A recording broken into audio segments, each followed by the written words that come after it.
Litshilo igwitso lisitsho nje libhengeza ukufika kwethu siliqela Ekhaya Jikelele. Eyiwatsho kamnandi umfana sithi into kubana hayi jonga umbongo wakhe ndiwuthande kakhulu. Siyiqela ke siyiqongqotha iyure yethu yesibini. Masibulise mbukeli kule yure yokugqibela yenkqubo yanamhlanje. Uba ke ubunathi kwiyure zethu ezimbini ezingaphambili ngokuqinisekileyo uye wabona ukuba ngeke senze kangangoko kwaye ke siza kusose siqhubeke apho sithe sayeka khona. Ongakulindela ke mbukeli kulena iyure ukuphefumla kwamaqela eParlamente ngomsebenzi webhodi ye-Eskom, ukuthinjwa kweteksi eNtshona Koloni, uphononongo lwencwadi nokunye ke okuninzi. Sendimlo ke ukholosa kalubisi uMadlongoti.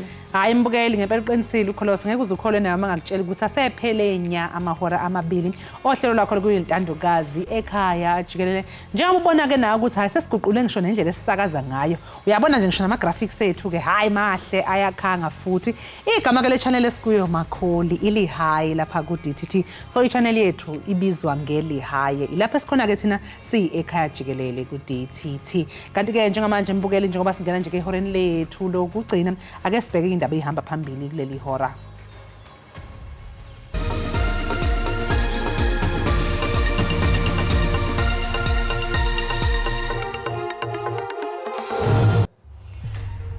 Abahlali belokishi yaseTswelelang ngase-Wolmaranstad banethemba lokuba siza kuphuculwa iinkonzo abazifumanayo emva kokuba i-EFF iphumelele ku-Ward 3 kule veki.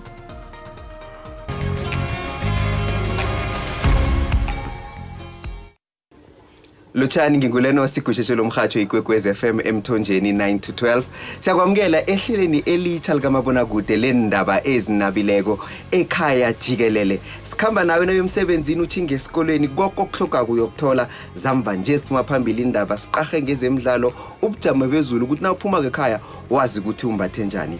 Konke okuhlokako ngelimi oluzwisisako la ku SABC News.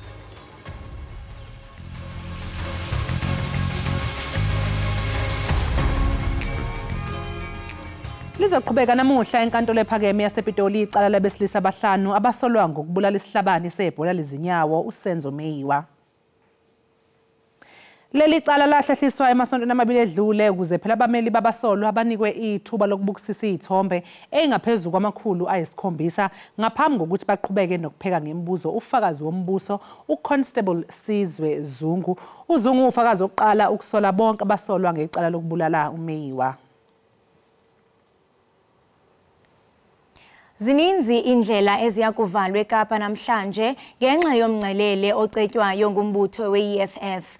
EFF ke imemelela ukuba kuvalwe kubekho umngcelele malunga nemiba eliqela kuquka nento ebiza ngokuba kukubanjwa kweteksi ngokungekho sesikweni.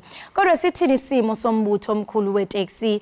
Isantako ke ayikuxhasi ukumiswa ngxe kwentshukumo ngokusemthethweni. Ngaphambili ke elijelo losasazo lithethe nosihlalo wesantako eNtshona Koloni uMandla Hermanus.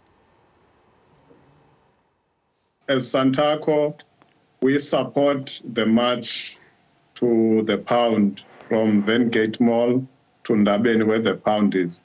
But what we are not going to do is to withhold our services. So for all our operators, there will be no stay away tomorrow. But we encourage operators to go and be part of the march because it's for the cause that we have been fighting for all along. So we support the march, but we will not be embarking on a stay away or a shutdown. But if you're encouraging your members and saying you support it and actively saying that they can go out there, isn't that an informal taxi strike in a sense? Absolutely not. The strike, the march was applied for by political parties, a group of political parties, but at the core of one of the things that they want to agitate for is the impoundments, which directly affects us. But we are not embarking on a stay away. So there will be normal operations, taxi operations tomorrow.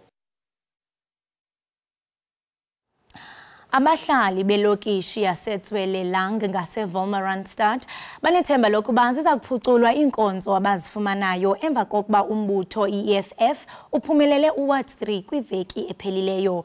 Oku ke kusemva kokuba i-EFF iphumelele le ward kwi-ANC ngevoti ke eziyi-789 ngelixa ke yona i-ANC ifumene ivoti eziyi-745. Kethuba ke ezimase isiyabonga rally inkokheli ye-EFF umnumzana Julius Malima ubongoze inkokheli yale ward entsha ukuba iphucule inkqubo yokuhanjiswa kwenkonzo. Umasipala waseMaqwasi Hills unewadi ezili-11 ezine kuzo zise-Wolmaranstad. Abahlali bakhalazela ungabi semgangathweni kwenkonzo. Ndabhalisela indlu ye-RDP kodwa ayikaphumi nangoku. Ndihlala nabazukulwana bam asinandlu. Service ya Wolmaranstad is very pure. Oko singenamanzi iminyaka eli-13 extension 13. Oko savota kodwa izikhalazo zethu azithathelwa ngqalelo. I-EFF ibhalise ooceba babini kweli bhunga emva kwenyulo lomasipala ngo-2016 elinani linyukela yokufikelela kwisine ngo-2021. Kungoku nje eliqela lithabathele kulo ulawulo luka-Ward 3 nobukade uphantsi kwe-ANC. Inkokheli ye-EFF umnumzana Julius Malima ityelele le ngingqi emva kwale mpumelelo. We are very happy. This is a confirmation that EFF is growing and is going to take over Northwest. Because the services in Northwest have collapsed. There is no government. It was factionalism which destroyed the government of Northwest. Kungoku nje abahlali bathi banethemba lokuba ziza kuphuculwa iinkonzo. I feel like with what I'm seeing, what just happened right now, there will be changes and there will be good changes. Ndinethemba lokuba uceba omtsha esimboteleyo uza kuzisa inkonzo eWard 3 kuba oko singahoyekanga. Ukamalima uthi iya ikhula ngokukhula inkxaso ye-EFF kweli phondo laseMntla-Ntshona. Ihlukene imbono yamaqembu ezombusazwe emalungana nokusebenza kwesikhungo esihlinzeka ngogesi kuleli i-Eskom. Bodi yakwa-Eskom iqale ukusebenza ngomhla wokuqala ka-Okthobha kunyaka ophelileyo. Umphathiswa wamaqumrhu karhulumente uPravin Gordhan wayiyalela ukuba phakathi kwezinye izinto iqubisane nocimicimi wombane kwakunye nokuqinisekisa ukuba ufumaneka maxesha onke ngokukhawuleza nakwixesha elizayo. Kodwa iqela le-DA likholelwa ukuba kusekude ukuba ibhodi ifikelele kwezi zigaba. Firstly, the inclusion of non-coal technologies presents a distorted picture of the EAF. And the coal EAF is also open to manipulation like it was during state capture. Iqela le-ACDP lithi nakuba likwamkela ukuba le bhodi ifike ngexesha u-Eskom ethwaxwa ziingxaki kodwa fanele inyathelele phezulu. All indications are, however, that load shedding will be with us for a long time to come, despite assurances to the contrary. It is then imperative that Parliament, and in particular the Public Enterprises Portfolio Committee, holds the board and the minister accountable. Le nkampani ithi umsebenzi wayo usekhondweni elilungileyo. We are aiming to implement lower stages of load shedding during this period of the summer month period and not to exceed stage 4. Le nkampani iphehla umbane ithi izitishi ezingasebenziyo ekusile ziza kusebenza ngaphambi kwexesha ebelisikiwe. Dingulama Amatya weendaba ze-SABC eParlamente eKapa. Ngaphambi kokuba uphume embukeli uye kwindawo ngendawo uqiniseke into yokubana urhabule ufince kuqikelelo lwemozulu. Kodwa ke ngaphambi kokuba uye entengisweni ndiyafuna nje mbukeli ubone uba kuqhubeka ntoni kwingingqi okuyo ngokwesimo sezulu. Kodwa ke mandirhabulise mbukeli into yokubana xa sibuye entengisweni siza kuncokola kaloku nayo imbongi uDumisani Buthelezi. Nimvile bonga ngoku sifuna ukuva ngomsebenzi wakhe into yokubana waqala njani phi njengokuba sele lapha namhlanje. Kodwa ke ngaphambi kokuba siye entengisweni rhabula ungafinci kwisimo sezulu.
Enkosi ngokuhlala nathi usasibukele kaloku apha ekhaya Jikelele. Ikhaya eliza nemfudumalo. uDumisane ke Buthelezi yimbongi eyazalwa yakhulela kwiphondo lapha KwaZulu Natal. Kule minyaka nje eyimbongi sele ebalula impumelelo zakhe eziquka ukubongela isilo uMisizulu kaZwelithini. Ukhona ke apha enkqubeni sawuncokola ngomsebenzi wakhe. Dumisane masikubulise sikwamkele enkqubeni ekhaya Jikelele. Unjani?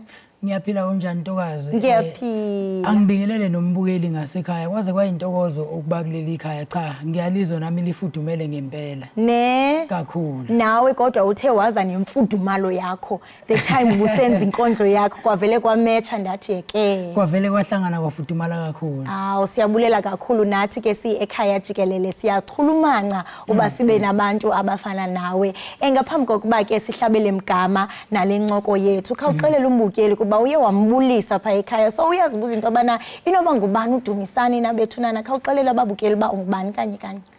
uDumisane Buthelezi umfana wasenquthu eMphondi KwaZulu Natal. Kwesenkosi umlife la engiphuma khona. Ngenza inkondlo ngiyabhala bayebethi ngu Dr Poet. Imbongi isizwe ngoba inkondlo eziningi engiyibhalayo umuntu usuke ephila ngibhala ngezinto eziningi njengoba ukubalula nokuthi ngiphinde ngihaye isilo ngisebenza futhi nabafowethu abaningi bakaMaskandi ngisebenza uMathamnandi iofficial dlamanzi nabanye behip hop onjayo khokho obuhle enhlangilela kuya ukuthi ngiyenzana ngaleso sikhathi bese ke siyayenza leyo nto leyo sibhala nje kakhulu umyalezo esenza isiqinisekiso ukuthi ngaleyo nto mhlambe isuke ikhona ngaleso sikhathi bathi ngesilungu abanye bathi ya trend thina sithi ke isundaba mlonyeni isematheni sibheke mhlawumbe ukuthi yini eyenzakalayo emphakathini ngoba umsebenzi wethu njengeinkondlo ukwenza lokho ubuciko sibuthathe sibenze kubuphile bese senza leso simo leso mhlambe ngabe ushonelwe sikududuze isilo sona ngangisiphakamisa nje njengale nkondlo engiqale ngayo umuntu engimhlonipha naye ngisuke ngiphakamisa mhlambe ngiphakamisa imisebenzi yakhe emihle ayenzayo. Yazi unayo ne voice yenkondla ngazi nokuthi iba khona la. But voice yakho ithi inkondlo. Hayi angazi uma ngizothi ngavuza ikhehla noma isalakazi kodwa cha ngiyabonga ukuzwa lokho ngicabanga ukuthi ke ukuba khona kwalelo phimbo mhlambe nangendlela elenza ngayo uma sekumesha ke nomyalezo osuke udluliswa ngaleso sikhathi yabona. Kuba nje musisho into kubana nithatha ingxaki ezisekuhlaleni okanye nantoni na ongathi abantu basekuhlaleni bajongene nazo nanina niphilise. So I think lonto ihambelana nelizwi because ilizwi lakho ngoku ingaba sisikhalo ingaba luvuyo uyakwazi ukulimanipulate ngokwendlela osounda ngayo. Sisathetha ngalonto ubalula mhlambe nenkondlo ozenzayo ezahlukileyo ungathi mhlambe ngeyiphi njengokubusisho into kubana zingxaki kwelinye ixesha ibeluvuyo ungathi wena ngeyiphi eseduze nenhliziyo yakho qonda ba uyabona ke ngokubanza ubhala ngale nkondlo mhlambe ukududuza abantu le ifuna ndijule ekujuleni kwenhliziyo yami ungathi ngeyiphi esondele kuwe? Zininganyana kakhulu ngoba khona enye engayibhala kusho ukuthi yazi lento yokubhala kuye mhlambe uyihlalela uwedwa noma unabantu kuba ngathi kunento oyizwayo noma ekutshelayo ukuthi ibhala ngokuthi mhlambe konye kufike kuyimigcanyana nje amalayini lawo malayini sengiyowabhala kuzothi ngelinye ilanga ngihlale phansi ukuthi hayi inkondlo iyaphuma la kodwa uma ngazange wakwenza lokho uthi hayi no ngizokubona kodwa mase kufanele mhlambe ubhala kambe la malayini bethini usukukhohliwe kodwa makufile wabhala njengenje esondele eduze wami khona enye engaya ngayibhala makufika iCovid-19 sayenza nabanye abafowethu abacula uMaskanda amalomo omnandi ilusizanyana ngoba ikhuluma ngezigameko ezazenzeka abanye baluza imisebenzi nanokuthi kwakufanele ihloniphe umthetho ukusuka empilweni esasijwayele noma besijwayele wenza noma yini kodwa sewenza manje awusenzi noma yini sekunemigomo nemibandela waphula leyo mbandela abanye bashiwa zihlobo bengalindele abanye baphelelwa imisebenzi bengalindele so leyo nkondlo yangithinta kakhulu nami ngangukuthi ngokuthi uma ngilalela ngizwe ukuthi ayilanga ngijulile nenye futhi esuke ikhuluma ngomama abathi ngesilungu i-single parent thina sithi umama ongumfelokazi isuke ikhuluma ngegalelo labo abadlalayo emphakathini ukuthi kuyenzeka akhulisa ingane yedwa ngapha mhlamba akasebenzi ubaba bengasebenzi akazi ukuthi ingane zizodlani ingane ibheka umama kuya kuthiwa intandane endle makhotha onini fanele ayikhotheke lezo ngane ukukhomba ukuthi kumele azondle ayikhulise ngapha nayo sabhekene nobuhlungu ukuthi ushiye umyeni ngapha mhlambe nomndeni unezinkulumo ezithile uyazi imndeni ayifani so ezinye lezo zezinkondlo nje ukucaphuna ezimali ngathi nami zangithinta kakhulu nayo ke le yesilo isilo umisizo ngoba igameko ezithe zenzeka ziningi kakhulu kodwa ke wagcina mhlambe ekwazile ukuthi angene nenye futhi engisazoyenza ethi uthando lemali ngoba siya mhlambe enye siyenza umaskandi sibheke sifaka inkondlo senza ngendlela eziningi so leyo ikhuluma kakhulu ngokuthi kuyenzeka mhlambe usuke la engisuke la khona kwaNtuthu mawufika esilungweni ubone yabone into owazi ezinhle njengawe mhlambe ugcina uvaleka ingqondo usukhohlwa nayi ekhaya into ezikanjalo ya izinto ezikanjalo ukubalula nje umbali hayi uyathetha uyinkondlo ethethayo and I mean yabona xa uthi COVID-19 ndiyeva nenhliziyo yami ilihlwili kuba ezinto uzibalulayo zizinto abantu abaninzi babe phakathi kwazo nawe imbalo oyibhalayo yinto phakathi kwayo and xa uthetha nokuthi mhlambe abantu balahlekelwa yiminteni imisebenzi zizinto ezithi xa sijonga nathi esaphilayo sithi hey we are grateful ukuthi yazini sisuka kwisimo esinje kodwa kuna namhlanje simile ndiye nathi ke xa ndimamela inkondlo yakho le uyenzile eqaleni ndabona okanye ndaqaphela into okubana ubalula nonyazi lwezulu ndiyaqiniseka into okubana mhlambe ngumprofeti naye lowo omhloniphile ungathi mhlambe bekubaluleke ngantoni into okubana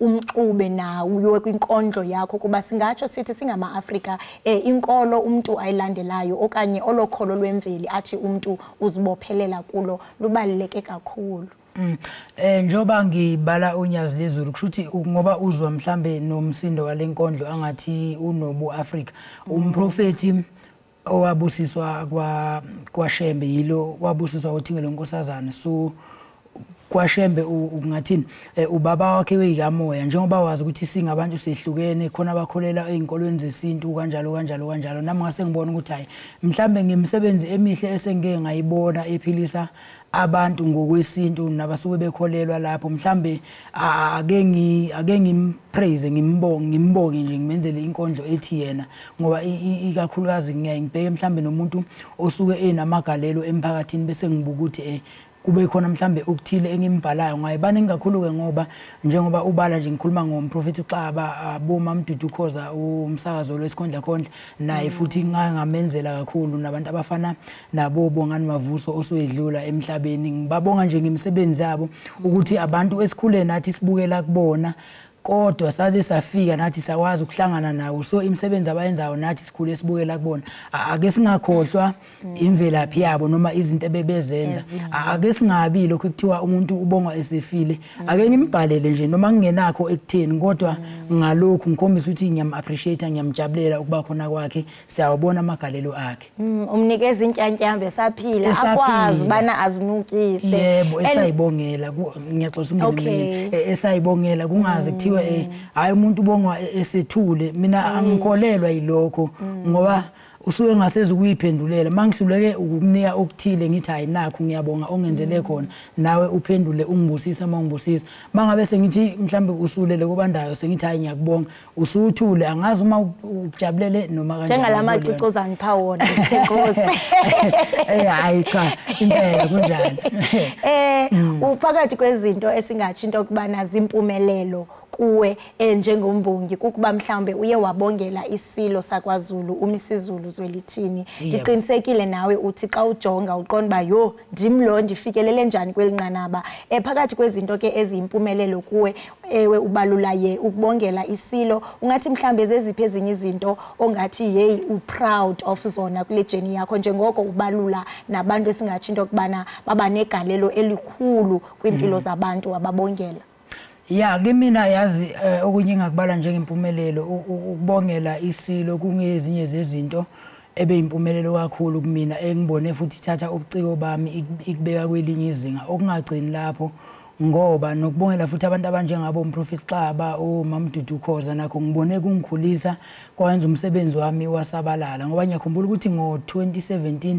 ngawina indondo la esasivotelwa khona ngawina iBest Poet of the Year kwakuse Hammanskraal so nje kwakushube kakhulu nanokuthi ke ngabo ubuciko lobu sengike abafowethu laba engomeni zabo bacela ukuthi bacela abantu abafana nabo Navigator mfowagcwenza bacela ukuthi no khona mfowethu osicela uzosifakela khona ngidubedube lezi zake zenzeke eThekwini mhlambe nami benginike ipiece ngifake nakwamanye ama movie ukusibheka ukuthi leyo movie ikhuluma ngani ifundisa ngani mhlambe egcineni uma isiphela nami ngibe nepiece la bengifeature khona ngifake inkondlo yami yabona ezinye zezinto lezo engingayibalula ngithi zengikhulisa kakhulu ngeke ngakushiya ukuthi ngikhula ngangifuna ukuba i-journalist kwangenzeka ngezathi ithila ngathi okay ngizoba umsakazi ngafunda ngaqeda kwangenzeki ngase ukuba usonkondlo into eyayiqhamukela nje njengokufa nama ngiyiplananga ngabona nje sekuyinto nami engifikelayo ngoba bengikade ngimanager umshana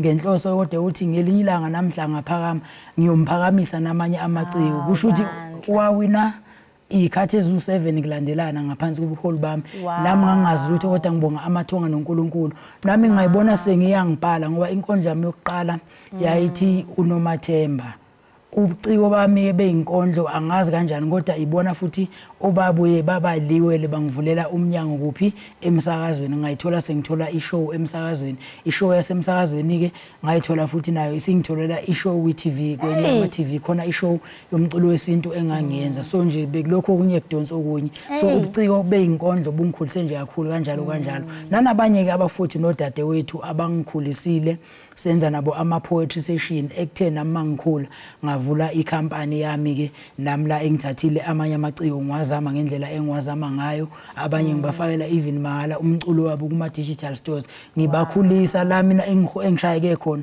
ukuthi bona bengabe besashayeka ngoba nami ngibukela kwabaphambili nami indlela abayibuze kumina ngibayalele nabo bayoyalela abanye Ngenene indlela ibuza kwabaphambili emhle kakhulu umsebenzi wakho ekana njalo xa ubalula i-success stories zakho ngenene amathongo avumile kuthi ke noba mhlambe kwakunezinto ezavaleka zazikuvulela into okubana ube kwelinqanaba lobomi kuhle into okubana uyaziphilisa ngesipho sakho ngolwimi lwakho ngenkcubeko yakho abantu xa bekufuna nje qabaqaba ungashiya mhlambe inkcukacha ezithevetshe uba bangakulandela phi ngiyatholakala lapha enkundleni zokuxhumana uInstagram uFacebook noTwitter khona ke uthi DJ Asiye wabantu DJ Asiye wabantu uyakwazi ukuthi ungithole konke nje kuyafana imina ngethi DJ Asiye uzovela ubone nje nawe bengakabikho omnye bese ke lapha inombolo yami silent ke njengamanje ithi 068 012 6643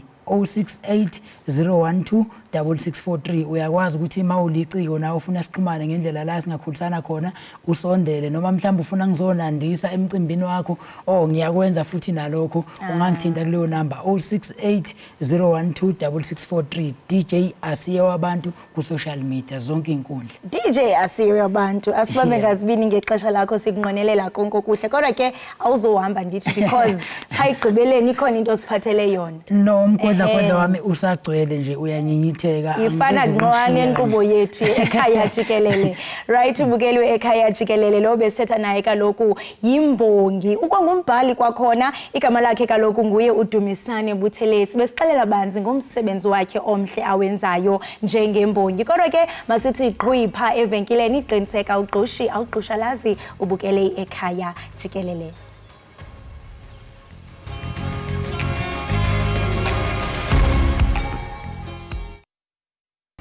Siphinde sikamkele embukeli lapha ekhaya jikelele sibonke ukuthi sihlanganyele kanye nathi njengamanje ke sesingena ke eindabeni eziundaba mlonyeni lapha yaku x.com ukuthi khambani Eke make sijonge mbukeli kuba sezifina eziphala phambili pha ku x.com #mapimpi naye uhamba phambili eyesibini nguye #ANC Youth League make sijonge into obana uqhubeka ntoni pha iqaleni wena mamtshali ku #mapimpi amabhokobhoko asehlalele ovalweni phenqa ngenxa ke isimo skama kazole ngemva kokuthi ke uJacques Nienapa eqinisekise ukuthi lo mdlalo wasesiswini ulimale esihlathini bedlala neThonga izolo Edlala ke okwesibili emkhudlweni ka2023 uMapimpi waphoqeleka ukuba aphume phela ngesombe sokuqala kulandela ukushayisana ngekhanda ne-scrum half salapha eThonga uAugustine Phulu. Zazimbi lezo ndaba. Hawu Nkosi yami. Esisiganeko ke siye sahlolwa nguSompempe uLuka ugqibe ekubeni ke anikezele ngesohlwayo kwaye khange alikhuphe ikhadi elityheli. uMapimpi ke khange abuyele ebaleni emva kokungaphumelelanga uvavanyo lwakhe lokuchaphazeleka kwentloko. Endaweni yakhe ke kuye kwangena uJekelele ofake itray ngethuba ke iSpringboks iphumelele ngo49 ku18. Yes, uJekelele impela usizile wafaka itry laphayana okwenzeke ukuthi ke iSpringbok isiphumelele ngo49-18. Ake sizweke ukuthi ke baphawule bathina abantu lapha ku x.com mayelana nodaba lukaMakazole. uLinzi uthi yena said for Mapimpi, Tonga was a rough, dangerous physical opposition who didn't care if they hurt us. Uthi kwaze kwabhlungu for uMapimpi iThonga hayi ibinzima kakhulu impela usesho ngokomzimba ukuthi biqinile and futhi bekudlalwa kabi kabhlungu bebengenandaba nje ukuthi bayaslimaza okanye cha. Ukhona umunye ophawulile ku x.com. Usimon uyachinda ukubana Mapimpi is just about my favorite player, but I agree with this decision. The tackler did nothing wrong here. Uyachinda ukubana nokuMapimpi ungoyena mdlali amthandayo kodwa ke uyavumelana nesisigqibo. Ake sizwe ke omunye umsebenzisi ka x.com ukuthi uPaule wathini. El Padrino uthi it's not like Mapimpi was having a great tournament anyway. He did well but not firing on all cylinders. I think KLA and Williams should be starting the next game. uMadiba waseQamata yena uthini ke Makholi? Uthi if Makazole Mapimpi is out of the tournament because of this fractured cheek, then only logical replacement is to fly Lukhanyo M to France. There's 2 weeks to get him into speed for the quarterfinals. Hashtag RSA versus Tonga. Hashtag Springboks. Ake sibheke i-hashtag elandelayo nokuyi hashtag NC Youth League. Right, ANC Youth League phakwi phondo la KwaZulu-Natal ifuna ukuba usodolophu wasemngeni uChris Pappas arhoxe ngenxa yezityholo zorhwaphilizo ezibandakanya owayesakuba ngumyeni wakhe. Eliphiko ke licwangcise into eyibiza ngokuba yi-shutdown kumasipala kukamasipala Xebe ngomvulo. Ulutsha ke lwe-DA kwiphondo lase-KZN liyikhusele uPappas kwaye ke libiza isenzo sale seluphiko njengozungulichele okanye njengozungulichele. Ngelixa ke i-DA KwaZulu-Natal izikhabile izityholo zorhwaphilizo ezibandakanya umgqatso wenkulumbuso yalombutho yena kanti uChris njengebentlandlana ke yamabanga phakamileyo umbutho wolutsha we-ANC eKZN yona kaloku yi-ANC Youth League umemelele ukuba uPappas asuswe njengosodolophu womasipala wasemngeni. Nesifundazwe ke naso sihleli imashi yokumiswa kokusebenza kulo masipala ngomsombuluko. Ake sizwe ukuthi baphawule bathini ku x.com. Jen uthi yena, but ANC Youth League wants to shut down a municipality because of an alleged, with no proof, nepotism of a DA mayor and a 100k payment. Paulile futhi omunye umsebenzisi ka x.com uMartinel uthini Kholos? uMartinel will respond apha kunala Thokozani sisho into yokubana Nala Thokozani hits the nail on the head. The ANC steeped in corruption has zero credibility to smear at our DA Mayor Pappas. Any real case, take it to the court or date to assess his service record in the community. ANC Youth League's told picketing merely a hollow spectacle. Justin 123 utena, first and foremost, the ANC Youth League must bring proof or evidence showing that Mr. Pappas is a so-and-so person. If they don't, then the DA party must charge the ANC Youth League for spreading false information. We know it's election time, so we fight back with the law. uJustin uthi cha phela iNC Youth League kufanele ize ngaphambili ke ne proof etshengisayo ukuthi ngempela lokho abakushoyo kuliqiniso mawukuthi abezi nayo iproof ayike kusho ukuthi ke iqembu leDI kufanele lihambe liyovula icala lokuthi ke bafafaze ulwazi okungesilo uthi phela hayi sekusondela ama-elections manje siyazi ukuthi mase kusondela ukhetho kuba kanjena nje into thina kufanele iDA yenze ukuthi ke ilwe ngokusebenzisa umthetho uqhuba gumbi Dlamini yena uthini Uti, that boy is powerful. He won't be found guilty. Judge favorable granted him an interdict against ANC Youth League, thereby limiting their democratic right to protest. It's nice to be a politician in South Africa, especially if you are in the DA and of a polyhue. Uyasho uqhuba into okubana hayi kumnandi into okubana ube ngusopolitika apha eMzantsi Afrika ingakumbi ke xa uyinxalenye nombutho we-DA enqena ke into okubana noko ubonakala enamandla lo mfo utyholwayo kwaye ke uyasho into okubana xa kuzawenza uphenyo akazufunyanwa mhlawumbe guilty. Right mbukeli wami ezo ke zi-trends zanamhlanje ebeziphala phambili simame ngazibini kaloku mbukeli ngokuhlala uthe gqolo usitheka kwizinto eziqhubekayo pha kumakhasi onxibelelwano singathanda kaloku ukunikhuthaza okanye sinikhumbuze babukeli into okubana zonke kaloku i-tweets ezikhoyo azibandakanyi inkqubo ye-Ekhaya Jikelele okanye i-SABC uqobo kanti ngoku sizawuthi qhwipha evenkileni siyobhatala amatyala. Yes sizothi nje ke mbukeli iqhwi ngasayidolo sizobuya emva komzuzwana.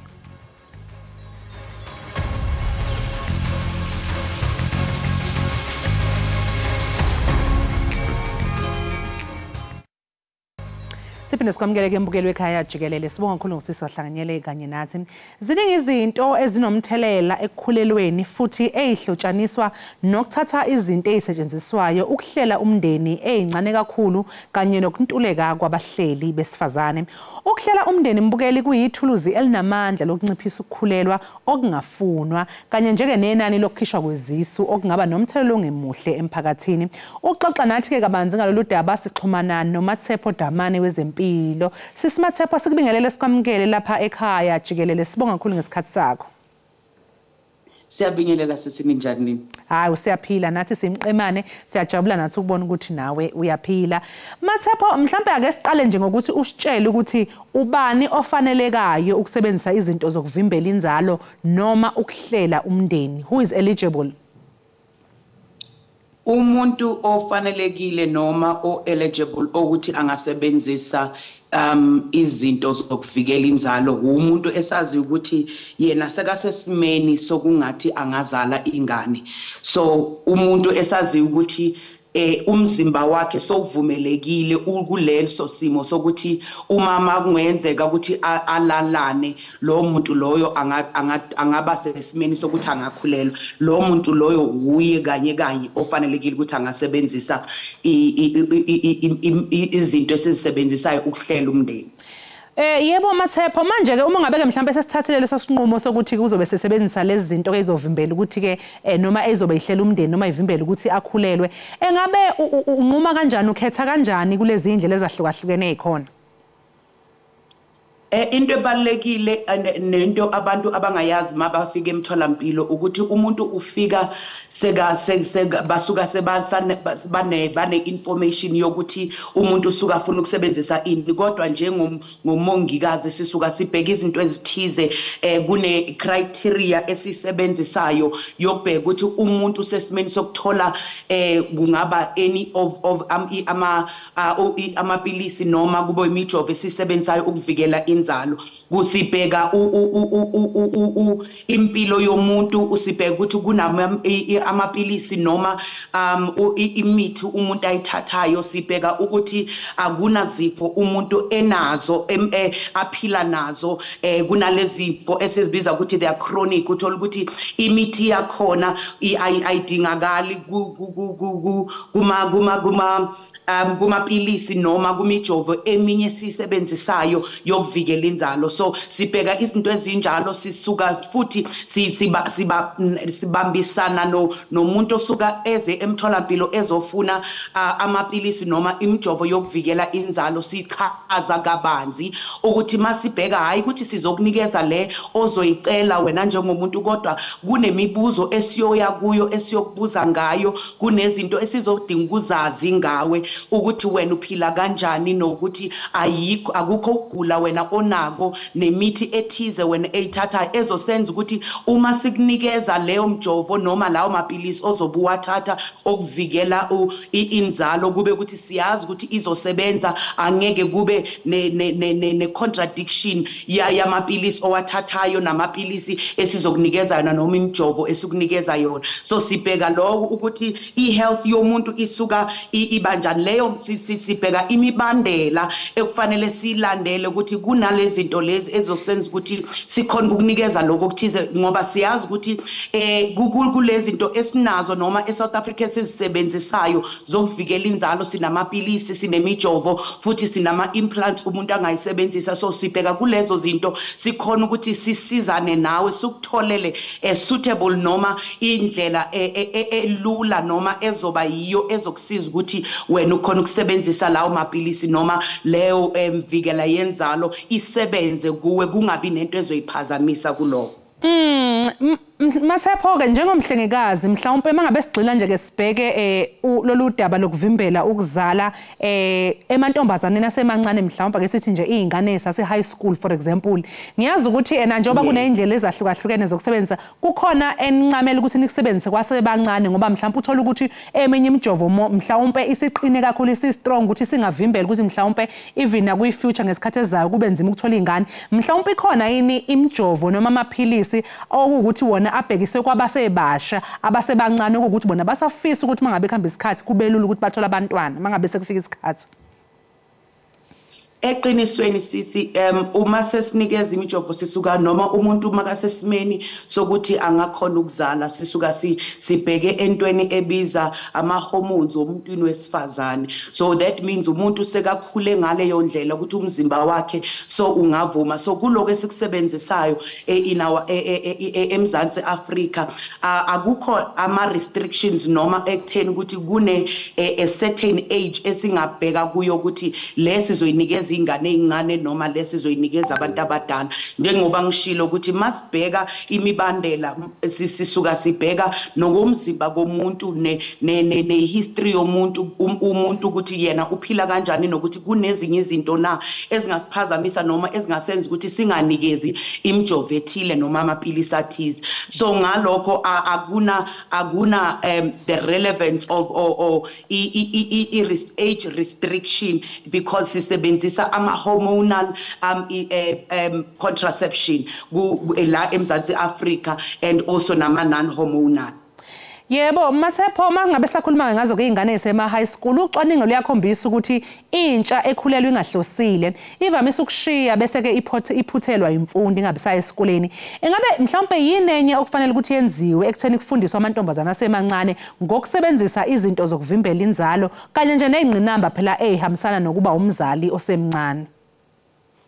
Yebo, okubalekile ukuthi njengoba singabafundisi nathi sifundisa izingane ezikolweni kunala lezo ikhathi la siba khona nesikhathi la sifundisa izingane noma intsha ngempilo ezikolweni. So uma abafundisi ababantwana nabo bangafundiswa ngokuqophelekile futhi ukusinikeze i-information enough kubafundisi so that because kula abantwana bahlala isikhathi eside esikolweni, so mabangathi le imfundiso abayitholayo bayifundise abantwaneni, nathi njengabazali sibe abazali abafundisekile ngalokho, ngoba into esihlangabezana nayo ukuthi ingane zethu zithola ulwazi ngalezinto ezitradini, uthola ukuthi kula kungafiki ulwazi oluningi nolwazi oluvulelekile einganini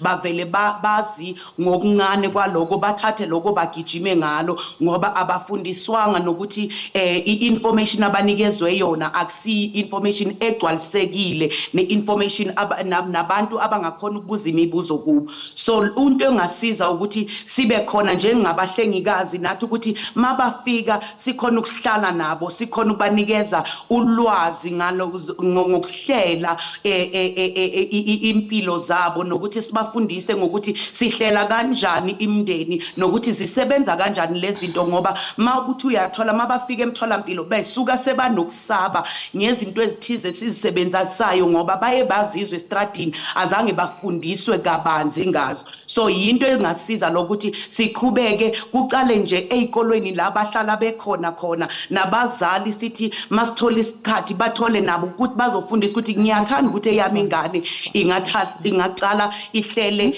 ibe sohlelweni noma ekusebenziseni le mijovo yokuvikela inzalo kodwa ngifuna ukwazi kabanzi ngalokho nalokho. Abantu emtholampilo bakhona kunama counselors kunabantu abanganikeza lolwazi kulabantu noma umphakathi. Sengisho nathi into esiyenzayo njengabahlengikazi ukuthi siba nama health talks sibe nokwazisa umphakathi mabasemtholampilo ngokubazisa ngako lokhu esisebenzisako naloko esazi ukuthi bazothi mabakwazi bazoya emndenini yabo bafike baxoxa indaba bafike bafundisa imindeni yabo ngaloko esibafundise kona.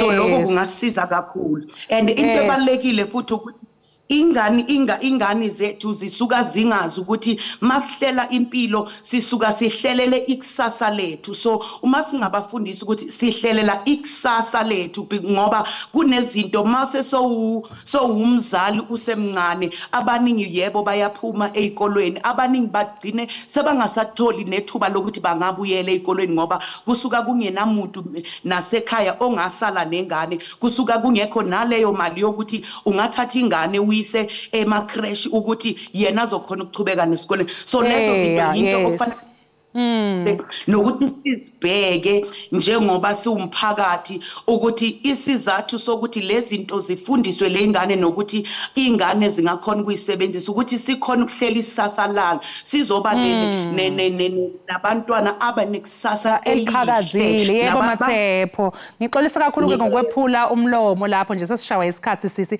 Sibongeke kakhulu ke ngesikhathi sakho kanye nolwazi othe wasinika lona namhlanje. Bukelo ke bekuMathepho Damano bengumhlengikazi besixoxisana naye kabanzi ngeindlela zokuvimbela inzalo okwamanje asingequnga seyitolo sizobe emva komzuzwana.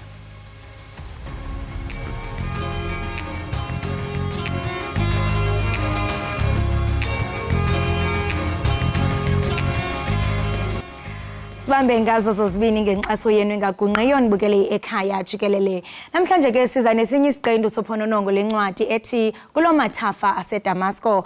Le ncwadi ke ingqokelele yamabala amafutshane esiXhosa mabalana lawo angobomi bethu nje gabalala. Ikwathetha ke kananjalo ngobuzali, ukuthandana nokuthobelana kwentsapho, ukuxhatshazwa kwamanina, ukusetyenziswa gwenxa komthetho kwakunye nezinto zesintu. Ukuphonononga le ncwadi ke sawuthetha naye Uzonwabele Chayana ngumbhali wayo. Elinye igama lakhe ke nguBlackie. Blackie, masikubulise sikwamkele kwinkqubo yethu Ekhaya Jikelele. Blackie ukhona Zonwabele, masikubulise sikwamkele Ekhaya Jikelele. Uyandiva kwicala lakho Blackie? Right imbukeli wam sisazama kaloku into yokubana siqhagamshelana naye kaloku Uzonwabele othe wabhala incwadi ethi kulo mathafa aseDamasco. Esi siqendu ke mbukeli sibizwa ngokuba luphononongo lencwadi i-book review. Bangaba mhlambe ubhale incwadi nawe apha ekhaya uyafuna into yobana sisiphonononge uyakwazi into yokubana uqhagamshelana nathi. Sathetha ke nokuqhagamshelana ingathi sele ebuyile uBlackie. Masikubulise sikwamkele Blackie. Mandisibusele ndizibusele kuwe nakubaphulaphuli nakubabukeli bekhaya Jikelele.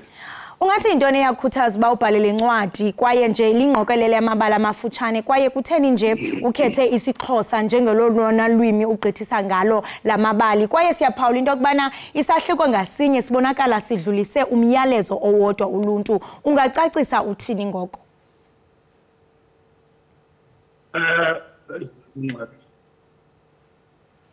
Uyasiva Blackie? Ungasiqalela nje ngencwadi yakho le oyibhalileyo. Ndisekhona. Ewe. Inkuthazo yencwadi yakho ingaba ithini? Inkuthazo yencwadi yami isukela ekubeni incwadi yesithathu lena incwadi endizikhuphileyo. Eyokuqala ezoqala ezimbini zesiNgesi zelena ke abantu bakhala into yobana ndibhale ngesingesi kuphela. Ndibe ndingumXhosa mandibhale ngesixhosa. Ndalisabela ke olobizo lobhala ngesixhosa. Kwathi kwaphuma le ncwadi ndathi ke mandibhale amabalana kuqala ngoba kaloku ukubhala isixhosa kunzima. Nangona singamaXhosa sisithethe isixhosa kodwa ukusibhala uba sifundwe ngabanye abantu kunzima. So ndathi ke mandiqale ngamabalana ukwenzela into yokubana ndizibone uba ndiyakwazi na ukusibhala kakuhle isixhosa. Sinambitheke sibe yile nto abantu bayaziyo. So inkuthazo yami ke apha kule ncwadi kukuba abantu bebekhalazela into yobana ndibhale ngesingesi. Ndabe ke nam ndiyibona into yobana zinqongophele iincwadi zesixhosa ezintsha, iincwadi esisenazo, iincwadi ezidala ezazibhalwe ngababhali bakudala. Blackie ngathi sinengxaki ndikuxelele mntasekhaya yokuthi sikwazi into yokubana sikuve kakuhle kodwa siyathemba into yokubana kwelinye ixesha elizayo sawuncokola nawe sikuve kakuhle sixolise ngalonto kwaye ke sibulele ngokuba uthe wathatha usiba nephepha wabhala incwadi ingakumbi ke uqaqambisa ulwimi lwesiXhosa. Sibambe ngazibini ngexesha lakho siyathemba into yokubana kwityeli elizayo sizawukwazi into yokubana sikuve kakuhle. Lo ke mbukeli besizama into yokubana siqhagamshelene nayo kuphononongo lencwadi i-book review besama ukuthetha naye kaloku uzonwabele Chayana. Siyiqwela ke siyiqongqotha ngolo hlobo Ekhaya Jikelele. Sibambe ngazibini kuwe mbukeli negqiza lethu le-Ekhaya Jikelele ngokuba livuke nathi kusasa nje liqinisekise kaloku into yokubana lisiqulunqela inkqubo oyithanda kunene i-Ekhaya Jikelele. Kodwa ngomso sawubakho kwakhona. Sasa ekseni mbukeli imali ithi nje ihora lesithupha liyabumbana yithi laba sobe sesikhona ke mbukeli sikulethele indaba eyishisa ibunzi sikuphathele ezemidlalo kanjalo ke nesinyimo sezulu zikhona phela nezivakashi ke singesishe ngaphandle eziye zifike sixoxisane naye nazo mayelana nezindaba ezahlukahlukene. Siyabonga kakhulu ngokuthi ke nibe nathi namhlanje ekseni asikushiye wedwa kodwa mbukeli sikushiya noDumsane uSheng sokalisa walapha kwaButhelezi uthi uphuma phansi enquthu ke lo mbhemi yena ke nje uzosishayela inkondlo yakhe emnandi bese kwasinika enye manje ke sesithi nje ke simdedele asivalele kamnandi uhlelo ngenkondlo yakhe. Dumsane yenza odume ngaso.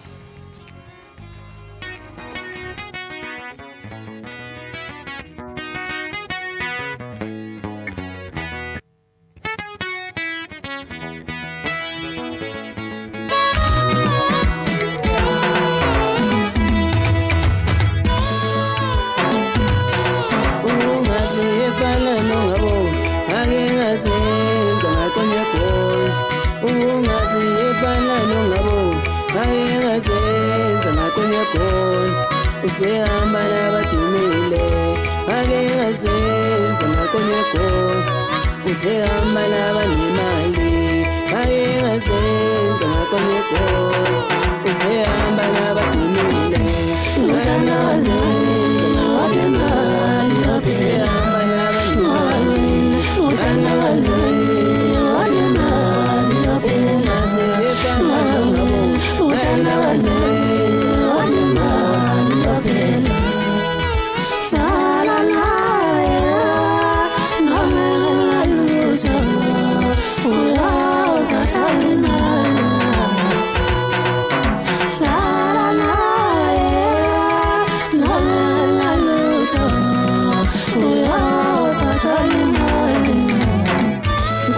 Nkosazana wena bewuthanda banemali bewuphila kamnandi ubutepu angali ngihlezi ngicabanga ubusuku nemini ngingalali manje imali iphelile iblessa likulahlile izinyembezi ubusuku nemini uzikhalile imihla namalanga eyakhe inhliziyo isihlala iphukile ize ongikhula inhliziyo kodwa amanqeba sepholile ebuhlungini ngizisebona sengidlulile usuhlula inyanga nodokotela bekwelapha woza lapha uDJ asiye ngenkondlo uzokwelapha akulahlombele ungakufelwa usulahla ithemba enkondla abantu ebantwini ngibuyisa lelo themba ngangena izwe zobusonkondlo zamonika khona abantu bakujabulela uDr Poet umfana sengithi empondi ngudokotela olapha ngenkondlo abanye belapha ngamaphilisi nemithi ngicela ningisize lapha emakhanda bephansi ikhali mntanami ungisize ungadlali usizi angali mntanami usizi alikalo alinaskali uthini uthi kudala uzukudlala istress no man enkingeni okuzona lalela lenkonzo izokwelapha izokususa lapha ikubeke lapha lenkondlo yami ngiyaphilisa ngilapha abadangele ngibashiye bemangele empilweni ngibelekelele ungakhohlwa ngivusa balele ethembeni sebelilahlile ehlukene nethembo komshado nkosazana wena bewuthanda abanemali bewuphila kamnandi ubutepu angali mangihlezi ngicabanga ubusuku nemini ngingalali manje imali iphelile iblessa likulahlile izinyembezi ubusuku nemini uzikhalile imihla namalanga eyakhe inhliziyo isihlala iphukile ize wangikhula inhliziyo kodwa amanxeba sepholile ebuhlungini engizisebona sengidlulile usuhlula inyanga nodokotela bekwelapha woza lapha uDJ asiye ngenkondlo uzokwelapha akulahlambele ungakufelwa usulahla ithemba ngenkondlo yami ebantwini ngibuyisa lelo themba ngangena izwe zobusonkondlo zamonika khona abantu bakujabulela uDr Poet umfana sengithi empondi ngudokotela olapha ngenkondlo abanye belapha ngamaphilisi nemithi ngicela ningisize lapha emakhanda bephansi ikhali mntanami ungisize ungadlali usizi angali mntanami usizi alikalo alinaskali uthini uthi kudala uzukudlala istress